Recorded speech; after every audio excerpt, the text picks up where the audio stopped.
Die Senkrechtstarter Raumfahrt-News der Woche.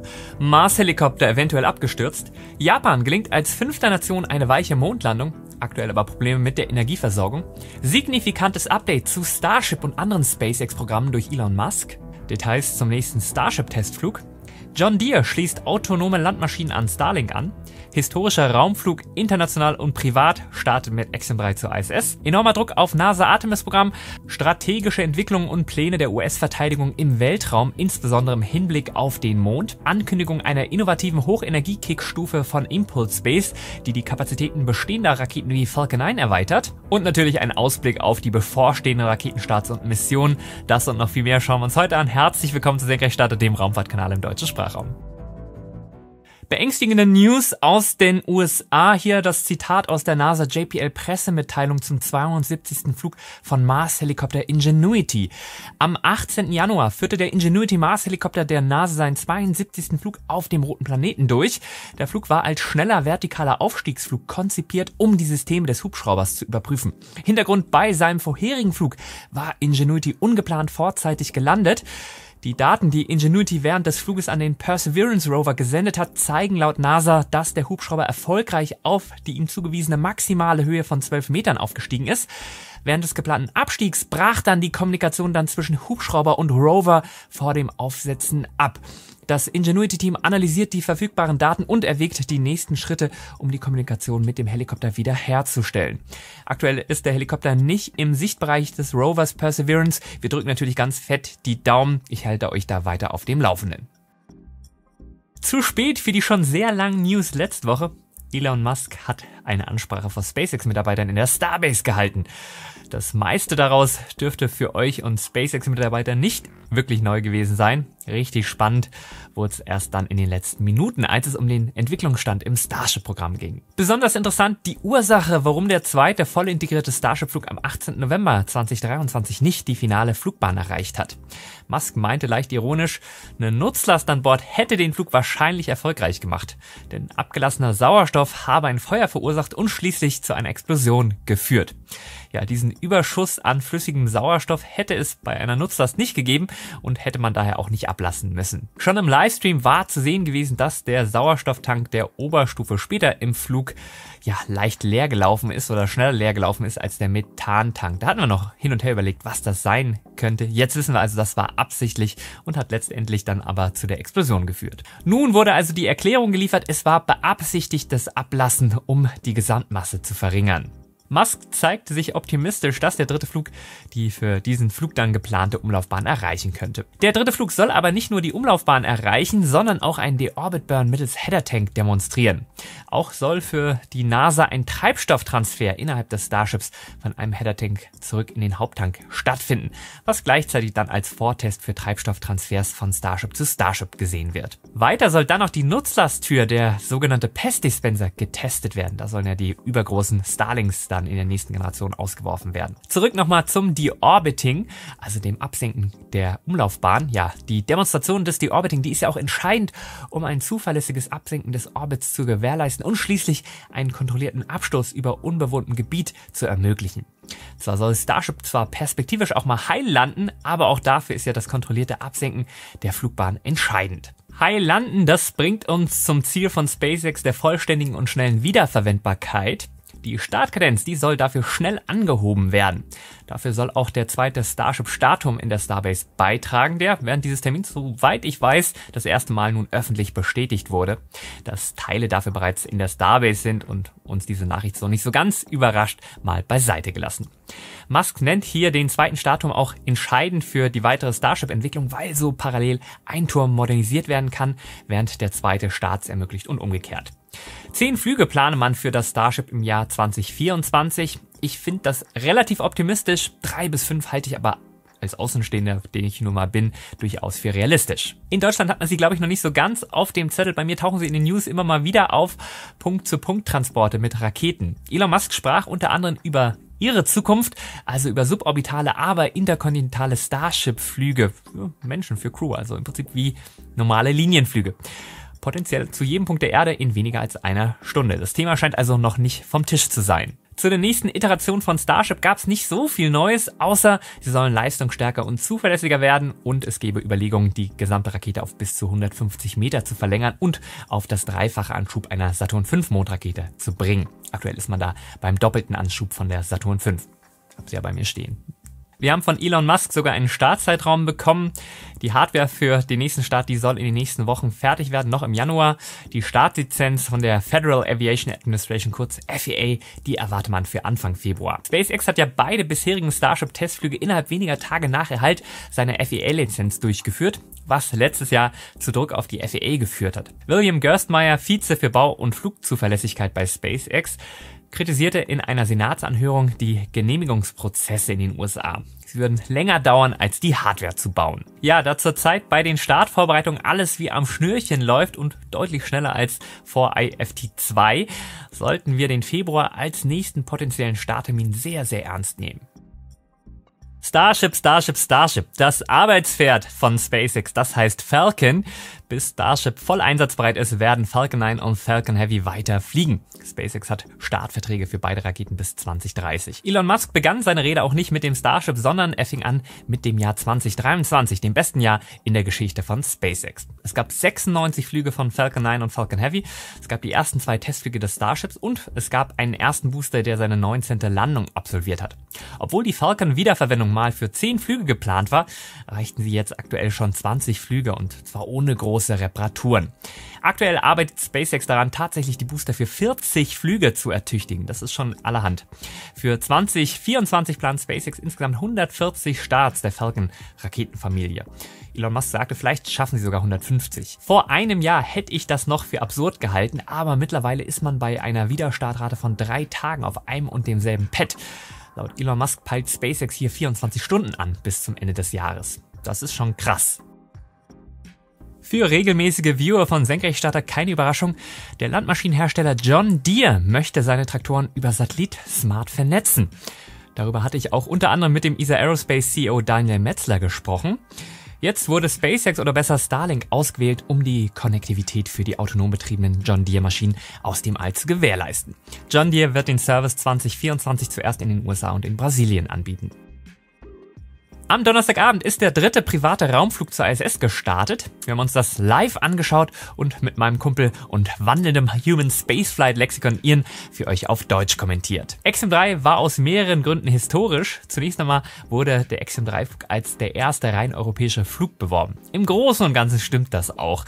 Der Kommandant der Mission und ehemalige NASA-Astronaut Michael Lopez Alegria besitzt nämlich neben der US-Staatsbürgerschaft auch die spanische Staatsbürgerschaft. Der Pilot und Angehörige der italienischen Luftwaffe Walter Veladei ist Italiener, der ESA-Projektastronaut Markus Wandt ist Schwede und der 4. im Bunde, Pilot der türkischen Luftwaffe Alper Geceravci, ist Türke. Muss ich euch natürlich nicht sagen, dass die Türkei zum großen Teil zum asiatischen Kontinent gehört. Alper Geceravci ist tatsächlich der allererste Türke im All. Mein Glückwunsch an alle Türken und vielleicht ist das ja der Startschuss für eine stolze Raumfahrtnation. Noch ein First. Italien hat auch Neuland betreten, denn der 9. Italiener im All, Walter Veladei, fliegt nicht als Angehöriger der italienischen Raumfahrtagentur ASI oder der europäischen ESA, sondern sein Flug wird von der italienischen Luftwaffe bezahlt. Somit handelt es sich streng genommen um einen militärischen Flug oder eine militärische Mission. Mit dem Schweden Markus Wandt geht auch die ESA hier neue Wege. Als erster sogenannter Projektastronaut fliegt dieser nämlich anders als seine Kollegen, die Karriereastronauten, mit einem deutlich abgespeckten Trainingsprogramm ins All. Nach derzeitiger Planung soll die Axiom 3 Crew mindestens 12 Tage an der ISS angedockt sein. Ja, der Start war leicht verzögert. Ursprünglich war von Mittwochabend die Rede. Der Start wurde aber etwa 6 Stunden vorher verschoben. SpaceX brauchte noch etwas mehr Zeit für finale Startvorbereitungen. Neben Verbindungen, die das Dragon-Raumschiff mit der Falcon 9 Oberstufe verbinden, gab es eine Fallschirmanomalie bei einer Cargo Dragon und das hat dann die Startvorbereitung verzögert. Bei den Verbindungen, die dann nochmal überprüft werden mussten, waren laut Benji Reed, Human Spaceflight-Chef bei SpaceX, Montagedrehmomente außerhalb von Toleranzen. Zu den Fallschirmen sagte Reed, dass bei der Rückkehr der CRS-29 Fracht Dragon Probleme mit Entlastungsbändern festgestellt wurden. Diese Bänder sollen die Belastung der Hauptfallschirme beim Auswurf aus der Kapsel regulieren. Auch wenn die Fallschirme funktionieren oder auch bei der CRS-29 funktioniert hatten, sei das Problem möglicherweise durch Verdrehungen in den Gurten verursacht worden. Ja, und diese Gurte, die wurden nun vor dem Axiom 3 Start durch SpaceX-Techniker noch einmal aufgedreht. Wenn die News am Sonntagmorgen erscheinen, sollte das Dragon-Raumschiff Freedom von Axiom 3 bereits an der ISS angedockt sein. Nach 36 Stunden Flug in der kleinen Kapsel mit allen menschlichen Bedürfnissen, die man da so hat, freut sich die Crew mit Sicherheit auch auf die geräumigere Station und das erste gemeinsame Essen mit der ISS-Langzeitbesatzung um ESA-Astronauten und aktuell ISS-Kommandanten Andreas Mogensen. Ernährung von Astronauten, ziemlich komplexes Thema, sowohl was die Inhaltsstoffe als auch die Konservierung und Lagerung angeht. Ich habe gerade ein neues Büro in einem Coworking Space bezogen. Ist alles super hier, nur habe ich hier keinen Zugriff auf den heimischen Kühlschrank. Ja, und Restaurants gibt's hier direkt auch nicht. Da passt für mich perfekt unser heutiger Sponsor Jewett. Jedes Jewett-Gericht muss nur noch aufgewärmt werden und ist innerhalb von 8 Minuten essfertig. Ja, und Geschmack und Nährstoffe bleiben dank Flash Freezing bei minus 45 Grad Celsius geschützt. Bei einer Auswahl aus über 40 Gerichten, die sich regelmäßig ändern, kommt auch keine Langeweile auf. Alle Jewett-Gerichte, die ich probiert hatte, die waren geschmacklich richtig klasse. Ich habe für euch unter anderem Jewett-Hackbällchen alla Siziliana, getrüffelte Pasta und Linguine Avocado Limette ausprobiert. Alles super lecker. Die Linguini haben mich am meisten beeindruckt. Ich kann mich eigentlich an kein Tiefkühlgericht erinnern, bei dem ich so sehr das Gefühl hatte, das schmeckt doch wie frisch zubereitet. Jewett ist auch kein Abo.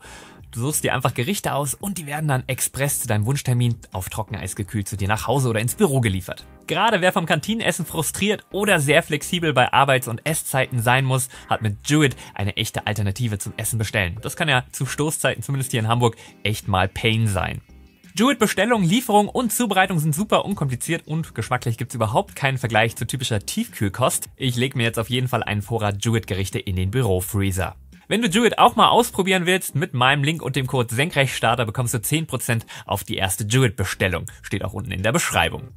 Aber Axiom 3 war nicht der einzige Raketenstart in der vergangenen Woche. Angefangen hatte die Senkrechtstarterwoche am Montag, 15. Januar, mit einem Starlink-Start von Cape Canaveral. Es war der 12. Flug für den eingesetzten Booster B1073 und die 262. Boosterlandung für SpaceX. Am Mittwoch ist von Wengcheng eine Langer Marsch 7 gestartet. An Bord befand sich Tianzhou 7, eine Frachtversorgungsmission zur chinesischen Raumstation. Und wenn die News am Sonntagmorgen erscheinen, sollte es einen weiteren Starlink-Start gegeben haben. Diesmal von Vandenberg. Der eingesetzte Booster B1063 wäre dann zum 16. Mal gestartet. Propulsive Landung auf der Erde von einer Orbitalrakete, das kann seit 2015 ja bisher nur SpaceX. Kontrolliert auf dem Mond landen, das war bisher ja nur der Sowjetunion, den USA, China und im letzten August dann Indien gelungen. Am Freitag hat es auch Japan versucht und Spoiler auch geschafft. Wir haben uns das spontan zusammen angesehen und mit dem JAXA Slim Livestream mitgefiebert. Slim steht für Smart Lander for Investigating Moon und ist ein nur 200 Kilogramm schwerer Lander, der mit Treibstoff auf etwas über 700 Kilogramm beim Start kam. Als sekundäre Nutzlast mit dem japanischen Röntgenteleskop XRISM am 6. September 2023 gestartet, flog der Lander auf einer energetisch sehr günstigen Flugbahn und erreichte eine Umlaufbahn um den Mond erst am 25. Dezember. Die Umlaufbahn, die wurde dann schrittweise abgesenkt, bis diesen Freitag dann die finale Landung initiiert wurde. Zwar gab es leider keine Live-Bilder, aber die Live-Telemetrie mit Drehraten sowie Triebwerks- und Tankstatus. Großes Lob hier an die JAXA, dass sie das geteilt hat. Das war für uns Raumfahrt-Nerds dann wie mit im Kontrollraum sitzen. Aber ich verstehe auch die Enttäuschung von Menschen, die Live-Bilder bei der Landung erwartet hatten. Das wird spätestens kommen, wenn es im Mondorbit Satellitenkonstellationen gibt und das ist ja in Arbeit, dazu später mehr. Besonders an der Landetechnik, es sollte nicht nur eine extrem präzise Landung in einem Radius von 100 Metern erfolgen, sondern auch eine Kipptechnik zum Einsatz kommen. Mit dabei auch 2 Rover, die kurz vor dem Aufsetzen nur 2 Meter über dem Mond schwebend ausgesetzt werden sollten. Bis zum finalen Schweben, etwa 2 Meter über dem Boden, schien die Landung wie am Schnürchen zu laufen. Erst die finale Landung ließ uns dann zitternd zurück. Denn die eingeblendete Telemetrie hatte die Landung zwar bestätigt, aber ein offizielles Statement gab es über 10 bange Minuten nicht. Letztlich wurde der Livestream beendet und auf eine spätere Pressekonferenz verwiesen. Junge, ganz schön spannend. Ja, hier die Übersetzung der Pressemitteilung. Die JAXA bestätigt, dass der Slim am 19. Januar 2024 um 16:20 Uhr MEZ erfolgreich auf der Mondoberfläche gelandet ist. Die Kommunikation mit dem Raumfahrzeug, die wurde nach der Landung hergestellt. Allerdings erzeugen die Solarzellen derzeit keinen Strom und die Datenerfassung von Slim auf dem Mond hat jetzt Priorität. So, erstmal herzlichen Glückwunsch an die JAXA und alle Beteiligten zu dieser Leistung. Damit ist Japan nach der Sowjetunion, den USA, China und Indien erst die 5. Nation, der das gelingt. Klar, fokussieren sich jetzt alle auf das Drama mit der Energieversorgung durch die Solarzellen. Aber de facto gibt's da jetzt nicht noch einen Einschlagskrater auf dem Mond, sondern eine kommunizierende Sonde. Das ist eine weiche Landung und damit ein Riesenerfolg. Weiter wurde in der Pressekonferenz gesagt, dass das Aussetzen von den beiden Rovern LEV 1 und LEV 2 auch erfolgt ist und der größere Rover LEV 1 ebenso Daten zur Erde sendet. Das ist auch eine extrem gute Nachricht, selbst wenn Slim nicht mehr aufwachen würde, weil ihm dauerhaft der Saft ausgeht. LEV 1 kann direkt mit der Erde kommunizieren und dient als Relais für den deutlich kleineren LEV 2. Ob Daten von LEV 2 gesammelt werden konnten, das ist, während ich das hier aufnehme, nicht bekannt. Ich halte euch da auf dem Laufenden. Sollten die Rover funktionstüchtig sein und sich auf dem Mond tatsächlich fortbewegen können, wäre Japan nach der Sowjetunion, China und Indien erst das 4. Land, dem das gelingt. Wenn man ausklammert, dass die USA ja bei Apollo 15, 16 und 17 auch ein Mondauto dabei hatten, aber eben keinen ferngesteuerten Rover. Letzte Woche stand ja ganz im Zeichen der nicht möglichen Mondlandung des Peregrine-Landers. Hier ist eine Korrektur fällig. Zwar hatte Astrobotic erst kommuniziert, dass der Mission die Energie ausgehen werde. Letztlich hatte man aber bis zum Missionsende am 18. Januar die Kontrolle über den Lander behalten. Es hat ja nicht sollen sein für Astrobotic und den Peregrine-Lander, aber man sieht sich ja bekanntlich immer zweimal im Leben. Am 18. Januar ist der Peregrine-Lander über den Südpazifik wieder eingetreten und verglüht.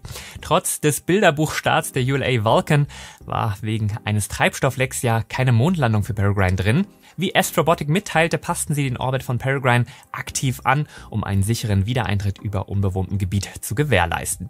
Ja, aber damit bleibt das Rennen um die erste kommerzielle Mondlandung weiter offen. Die nächste Mission, der das gelingen könnte, der Nova Sea Lander von Intuitive Machines. Der soll frühestens am 10. Februar 2024 mit einer Falcon 9 starten. Wie Peregrine ist auch die Landung von Intuitive Machine im Commercial Lunar Payload Services Programm der NASA bei Artemis aufgehängt. Artemis 2 und 3, die wurden ja erstmal verschoben, hatte ich letzte Woche darüber berichtet. Hier gab es ja durchaus Kritik, sowohl für die Firma Axiom, die Raumanzüge für Artemis 3 bereitstellen soll, als auch für SpaceX und ihr Starship HLS, was ja die Mondlandung ermöglichen soll. Elon Musk ätzte diese Woche gegen das Artemis-Programm zurück. Hintergrund ein Artikel von Eric Berger auf Ars Technica über die Kritik an dem kommerziellen Ansatz jetzt im Artemis-Programm für die Rückkehr der Amerikaner zum Mond durch den ehemaligen NASA-Administrator Michael Griffin. Der Plan von Michael Griffin ergibt laut Elon Musk keinen Sinn und wäre nur eine schlechte Version von Apollo, während Starship eines Tages eine dauerhafte besetzte Mondbasis und sogar eine Stadt auf dem Mond ermöglichen würden. Ja, so oder so, auf dem NASA-Artemis-Programm lastet ein enormer Druck. Die 100 Milliarden Programmkosten, die wird man in den nächsten 2 Jahren definitiv überschreiten. Und ja, außer einem Flug um den Mond ohne Crew mit Artemis 1 hat man ja bisher noch nicht viel vorzuweisen. Gleichzeitig macht China immer mehr und schnellere Fortschritte in der Raumfahrt und fährt für sein Mondlandungsprogramm einen sehr schnellen, simplen Ansatz, der eher mit der Apollo zu vergleichen ist. Unabhängig davon, was wer da oben dann macht, für den amerikanischen Patriotismus und die sehr verbreitete Angst vor China wird es sehr, sehr wichtig werden, wer da als nächstes seinen Schuh in den Mondstaub drückt. Der Mond wird ein heißes Thema in den nächsten Jahren. Ebenfalls zunehmend ein Thema, ja, die strategische Bedeutung des Mondes. China wird eine mondgebundene Satellitenkonstellation aufbauen und das will das US-Verteidigungsministerium kontern. Im Detail geht es um Kommunikationssysteme und Navigationstechnologien und natürlich Überwachungssensoren. Und zwar für den cislunaren Raum. Cislunar, das meint diesseits des Mondes, oder das ist die Übersetzung. Grüße gehen raus an meinen Lateinlehrer Herr Wagner. Ja, der so bezeichnete Bereich, der erstreckt sich aber noch weiter über die Mondumlaufbahn hinweg. Von der geostationären Umlaufbahn 35.000 Kilometer über der Erde bis zum Erdmond Lagrange Point L2. Der ist 1,5 Millionen Kilometer von der Erde entfernt. Da spricht man von cislunaren Raum in diesem Bereich. Die Kommunikation der strategischen Bedeutung des Weltraums, die hat sich auch massiv geändert. Der US Navy Admiral Christopher Grady, der sagte kürzlich, der Weltraum sei der wichtigste Bereich für die nationale Sicherheit der Vereinigten Staaten, aber auch für die globale Stabilität. Ja, Dinge in den cislunaren Raum befördern, das wird in den nächsten Jahren wahrscheinlich spannend. Eine Firma, die ich ja immer auf dem Radar behalte, Impulse Space. Das von Ex-SpaceXer und Vater des Merlin-Triebwerks Tom Muller gegründete Unternehmen für On-Orbit Propulsion. Das Unternehmen gab jetzt bekannt, es entwickelt eine Kickstage, um die Kapazität bestehender Raketen wie der Falcon 9 zu erweitern. Hintergrund, die Tyrannei der Raketengrundgleichung, die macht es nämlich zweistufigen Raketen sehr schwer, hochenergetische Orbits wie den Geo oder darüber hinaus zu erreichen. Und natürlich wird das neue Produkt mit der Person Tom Muller gepitcht. Im Werbematerial heißt es, Helios ist Design von Tom Muller, dem Ingenieur hinter dem zuverlässigsten Raketentriebwerk in der Geschichte. Die Helios Hochenergiestufe soll sich laut Impulse Space in Gewicht und Größe perfekt in die bestehende Falcon-Infrastruktur einfügen. Rechnen soll sich das für die Satellitenkunden, weil entweder Treibstoff für den Satelliten gespart werden kann, was dann seine Lebenszeit erhöht, und oder, weil wir, wie wir das jetzt in letzter Zeit oft bei der Falcon Heavy Starts gesehen haben, kein Booster geopfert werden muss, um extra Performance zu behalten. Gerade bei Oberstufen lohnt sich die Kombination von Wasserstoff und Sauerstoff. Wasserstoff und Sauerstoff, die Kombination ist aber relativ teuer und technisch komplex und anspruchsvoll. Da SpaceX am Pad 39E für das Starship eine neue Methalox-Infrastruktur errichtet, also in unmittelbarer Nähe zu den Falcon-Startanlagen, ja, und mit Starship-Treibstoffdepots die Verfügbarkeit von Methalox in der Raumfahrt massiv erhöht werden sollte, ja, könnte sich das ökonomisch sehr vorteilhaft entwickeln. Ich weiß ja nicht, was ihr so im Newsfeed habt, aber bei mir gab es immer wieder Nachrichten, das James-Webb-Teleskop hätte Anzeichen von Leben auf einem Exoplaneten entdeckt. Es geht speziell um den Stoff Dimethylsulfid, den James Webb auf dem Exoplaneten K218b nachgewiesen haben könnte. Dieses Molekül, das wird auf der Erde nur durch biologische Prozesse aufgebaut und gilt somit als guter Marker für potenzielles Leben. Die Geschichte klingt bisher vielversprechend. Schauen wir mal, was da weiter dabei rumkommt. Nachschauen vor Ort, das könnte ein bisschen dauern. K218b ist 120 Lichtjahre von uns entfernt. Ja, der wissenschaftliche Nachweis von extraterrestrischem Leben, ich verspreche euch, das würde den Lauf der Geschichte ändern und auch sehr viel neue, höchst interessierte Fans für die Raumfahrt produzieren. Apropos Raumfahrt-Fans, bevor wir uns die nächste Woche anschauen, sei hier nochmal allen Menschen gedankt, die durch ihre regelmäßige monetäre Unterstützung den Kanalbetrieb sichern. Als kleines Dankeschön bekommt ihr ja alle meine Videos vorab und ohne Werbung. Ja, wenn auch du mithelfen möchtest, den deutschen Sprachraum für Raumfahrt zu begeistern, und zwar aktiv, dann findest du unter dem Video einen Link zur YouTube-Kanalmitgliedschaft. Vielen, vielen Dank. Die Starts der kommenden Woche im Schnelldurchgang. Am Dienstag, 23. Januar, startet das chinesische Raketenstartup Caspace seine Kinetica 1 zum dritten Mal. Startplatz ist das Jinquan Satellitenstartzentrum in China. Am Freitag, 26. Januar, will Virgin Galactic mit Spaceship Two erneut suborbitalen Menschen an die Grenze des Weltraums schießen und auch am Freitag ein weiterer Starlink-Start vom Kennedy Space Center. Und schon mehrfach angekündigt, dann hoffentlich am Samstag ein Rocket Lab Electron-Start von Neuseeland mit versuchter Boosterbergung. Hier noch einmal ein Shoutout an Jewett, die euch heute das Video präsentiert haben. Wenn ihr Jewett auch mal ausprobieren wollt, bekommt ihr mit meinem Link und dem Code SENKRECHTSTARTER 10% auf eure erste Jewett-Bestellung. Findet ihr auch unten in der Beschreibung. Ja, ich hoffe, die News haben dir wieder gefallen. Wenn ja, den Like nicht vergessen. Die Raumfahrt ist und bleibt spannend. #Apollo-Moment. Ich würde sagen, bis zum nächsten Mal. Immer schön sehr gleich bleiben. Dein Mo!